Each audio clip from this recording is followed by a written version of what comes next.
ভারতের সংসদের দুটো সদন, লোকসভা আর রাজ্যসভা। লোকসভাতে টোটাল 545 জন এমপি রয়েছেন, আর রাজ্যসভাতে টোটাল 245 জন এমপি রয়েছেন বর্তমানে। এখন এই লোকসভার এমপিরা সংসদে কিভাবে যান? প্রত্যেক 5 বছর অন্তর যে লোকসভার নির্বাচন হয়, তাতে আমরা নির্বাচিত করে একজনকে সংসদে পাঠাই। তো সেইভাবেই পুরো দেশ জুড়ে 545 জন এমপি নির্বাচিত হয়ে সংসদে যায়। এখন নির্বাচনে জিতলো তার মানে এই নয় যে এমপি হয়ে গেল। যতক্ষণ না শপথ নেয় ততক্ষণ পর্যন্ত একজন নির্বাচিত প্রার্থী এমপি হয় না। এই যে লোকসভাতে যারা নির্বাচিত হয়ে এলো, তাদেরকে শপথ নেওয়ায় কে? তাদেরকে শপথ নেওয়ায় স্পিকার। মানে তারা স্পিকারের সামনে দাঁড়িয়ে শপথ নেয়। এখন এই যে লোকসভার স্পিকার, সেই লোকসভার স্পিকারেরও আবার ইলেকশন হয়। তার মানে ওই যে 545 জন এমপি, তার ভেতর যে কোনো একজন যে স্পিকার হয়ে যাবে তা কিন্তু না। ওই 545 জনের ভেতর আবার ভোট হবে। ওই ভোটে যে জিতবে সে হবে স্পিকার। তাহলে লোকসভা নির্বাচনে যারা জিতলো, তারা শপথ না নেওয়া পর্যন্ত এমপি হয় না। আবার লোকসভার স্পিকার এমপিদের ভোটের ভিত্তিতে নির্বাচিত হয়। তাহলে এটা কিভাবে সম্ভব? তো সেই ক্ষেত্রে একটা টার্ম আসে প্রোটেম স্পিকার।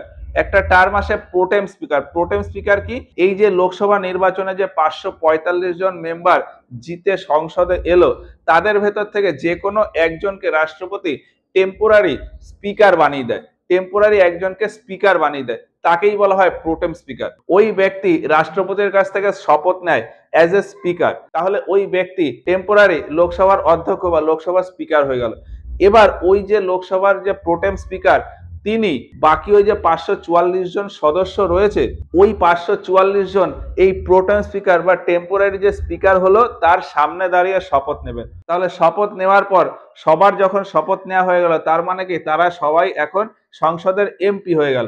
এবার এই যে 544 জন এমপি রয়েছে প্লাস ওই প্রোটেম স্পিকার, এই সবাই মিলে ভোট দিয়ে একজনকে লোকসভার পার্মানেন্ট স্পিকার বানাবে বা লোকসভার পার্মানেন্ট অধ্যক্ষ বানাবে বা লোকসভার স্থায়ী অধ্যক্ষ বানাবে। তাহলে ব্যাপারটা যদি দেখি যে আমি ধরলাম এরকম 545 জন নির্বাচিত হয়ে এলো, এখানে রয়েছে রাষ্ট্রপতি। তাহলে এর ভেতর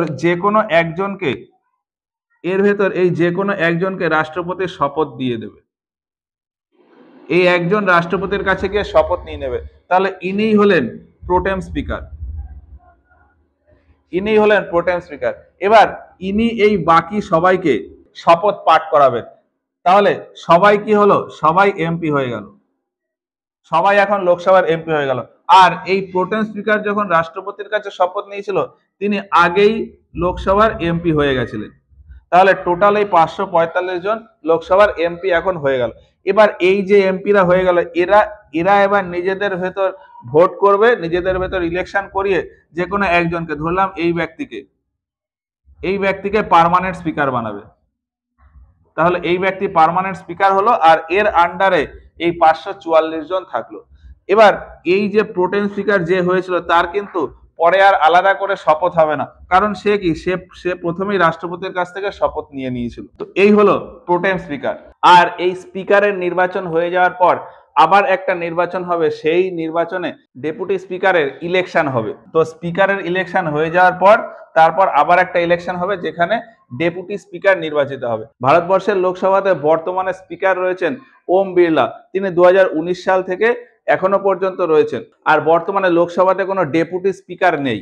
তাহলে এই যে লোকসভার হেড হলেন স্পিকার, আর অন্যদিকে রাজ্যসভার হেডকে বলা হয় চেয়ারম্যান। আর এই রাজ্যসভা, লোকসভা আর পুরো দেশ, এই সব কিছুর হেড হলেন রাষ্ট্রপতি। এবার এগুলো সবই সাংবিধানিক পদ, মানে এই সমস্ত পদের উল্লেখ সংবিধানে রয়েছে। তো এই সাংবিধানিক পদের যদি কেউ অবমাননা করে বা এই সমস্ত পদে যে ব্যক্তি রয়েছেন তাদের যে কাজ, সেই কাজ যদি তারা না করেন, তাহলে তাদেরকে সেই পদ থেকে সরিয়ে দেওয়া যায়। সাংবিধানিক যত পদ আছে, সমস্ত পদ থেকে ওই পদে যারা আছেন তাদেরকে সরিয়ে দেওয়া যায় যদি সে অসাংবিধানিক কাজ করে। তো রাষ্ট্রপতিকে তার পদ থেকে কিভাবে সরিয়ে দেওয়া যায়, উপরাষ্ট্রপতিকে তার পদ থেকে কোন কোন কন্ডিশনে সরিয়ে দেওয়া যায়, সেই সম্পর্কে আমরা রাষ্ট্রপতি ও উপরাষ্ট্রপতি সম্পর্কে যখন বলেছি, সেই ক্লাসে আলোচনা করেছি।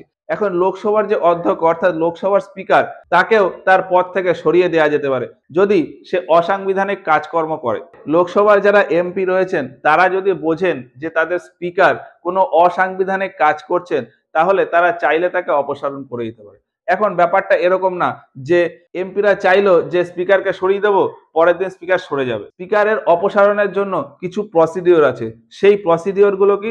সেই প্রসিডিওরগুলো হলো মিনিমাম 50 জনের প্রস্তাব তুলতে হবে। মানে 50 জন মিলে একটা ড্রাফট বানাবে যে হ্যাঁ, স্পিকারের এই কাজে আমাদের সমস্যা হচ্ছে, এর জন্য স্পিকারকে অপসারণ করা প্রয়োজন। এইরকম একটা ড্রাফট বানিয়ে মিনিমাম 50 জন এমপি তাতে সাইন করবেন, মানে তাতে অনুমোদন দেবেন। তো সেটাই এখানে লেখা আছে যে 50 জন মেম্বারের প্রস্তাব লাগবে। এছাড়া বলা আছে যে যখন ওই প্রস্তাব উঠবে তার 14 দিন আগে স্পিকারকে নোটিশ দিতে হবে যে আমরা স্পিকারের বিরুদ্ধে এইরকম অপসারণ প্রস্তাব আনতে চলেছি। তো সেই হিসাবে স্পিকারও তার দিক থেকে বিভিন্ন বক্তব্য রাখবে। তো সেকেন্ড কন্ডিশন কি?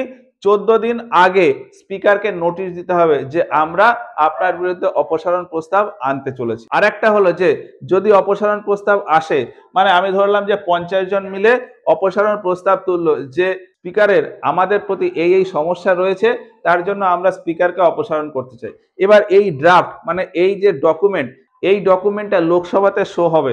লোকসভায় ওই যে 545 জন মেম্বার রয়েছে তাদের প্রত্যেকে ওই ডকুমেন্টটাকে দেখবে। তারা যদি দেখে মনে করে যে না, স্পিকারকে সত্যি অপসারণ করা প্রয়োজন, এবং এরপর যদি ওই 545 জনের ভেতর 2/3 মানে 3 ভাগের 2 ভাগ অর্থাৎ 364 জন যদি অনুমতি দিয়ে দেয় হ্যাঁ স্পিকারকে সরিয়ে দেওয়া প্রয়োজন, তাহলে তখন স্পিকারকে তার পদ থেকে সরিয়ে দেওয়া হবে, অপসারণ করে দেওয়া হবে। তো এই হলো স্পিকারকে তার পদ থেকে অপসারণ করার জন্য যে প্রসিডিওর সেটা। এরপর এই স্পিকারের কি কি ক্ষমতা? স্পিকার যেহেতু লোকসভার সমস্ত এমপিদের হেড, সেই হিসেবে স্পিকারের কিছু স্পেশাল ক্ষমতা দেওয়া হয়েছে। সেই ক্ষমতাগুলো কি কি? সেই ক্ষমতাগুলো হলো সংসদে যত বিল পেশ হয় তার ভিতর কোনো বিল মানি বিল কিনা মানে অর্থ বিল কিনা সেটা চেক করেন স্পিকার। সংসদে পেশ হওয়া দেশের বিভিন্ন প্রস্তাব যা অর্থের সাথে সম্পর্কিত, অর্থাৎ দেশের আর্থিক অবস্থার সাথে সম্পর্কিত। তো মানি বিল কি সেটা এর পরে যখন বিল সম্পর্কে ডিটেলসে বলবো তখন বুঝতে পারবো। এখন আপাতত মাথায় রাখতে হবে যে লোকসভার স্পিকার কি করে? কোনো বিল মানি বিল কিনা সেটা চেক করবে স্পিকার। আর এই যে রাজ্যসভা বা লোকসভার যে জয়েন্ট সেশন হয় মানে সংযুক্ত অধিবেশন হয়, সেখানে যে হেড হয় তিনি হলেন লোকসভার স্পিকার। রাজ্যসভাতে যখন সভা চলে মানে মিটিং চলে তখন সেই রাজ্যসভার হেড হয় রাজ্যসভার চেয়ারম্যান।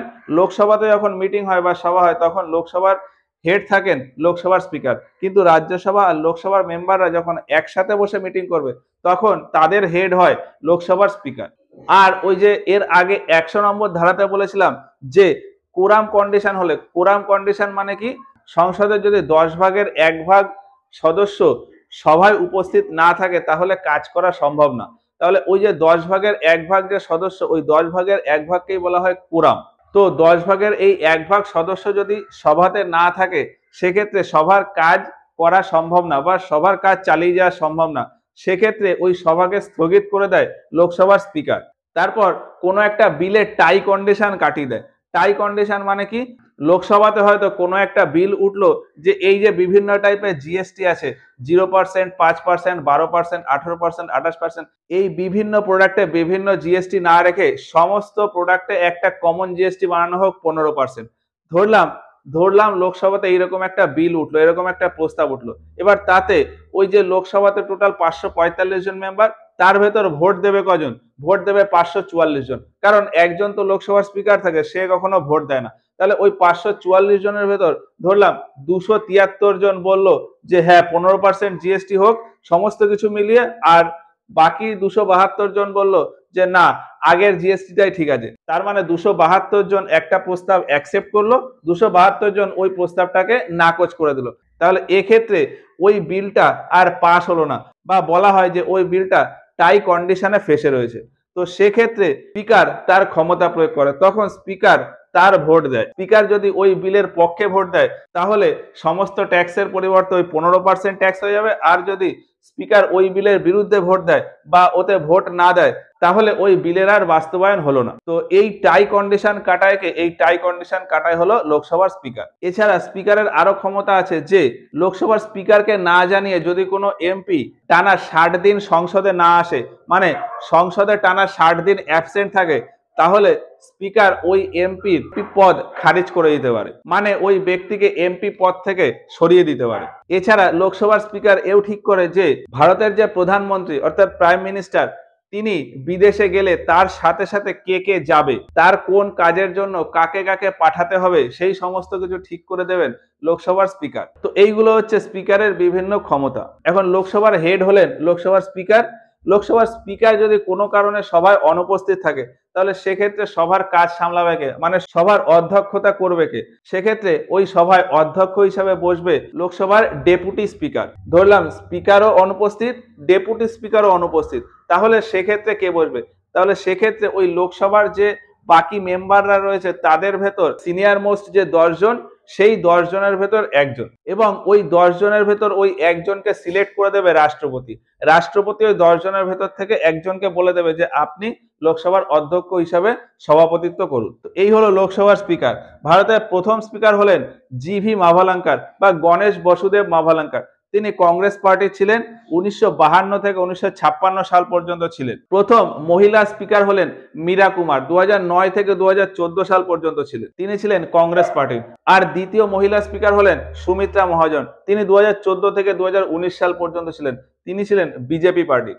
আর বর্তমানে রয়েছেন ওম বিড়লা, তিনি 2019 সাল থেকে আছেন বিজেপি পার্টি। বর্তমানে ভারতের কোনো ডেপুটি স্পিকার নেই। এখন এই যে লোকসভায় 545 জন মেম্বার আর রাজ্যসভায় 245 জন মেম্বার, টোটাল এই 790 জন মেম্বার, এরা সবাই মিলে দেশের সমস্ত কাজ করে না। দেশের সমস্ত কাজকে কিছু কিছু গ্রুপের লোকেদের ভেতর ভাগ করে দেওয়া হয়। তো সেই যে কিছু কিছু এমপিদের গ্রুপ বানানো হয়, সেই গ্রুপকে বলা হয় কমিটি বা সমিতি। তো সেই সমিতি সম্পর্কে আমরা এর পরের ক্লাসে আলোচনা করব।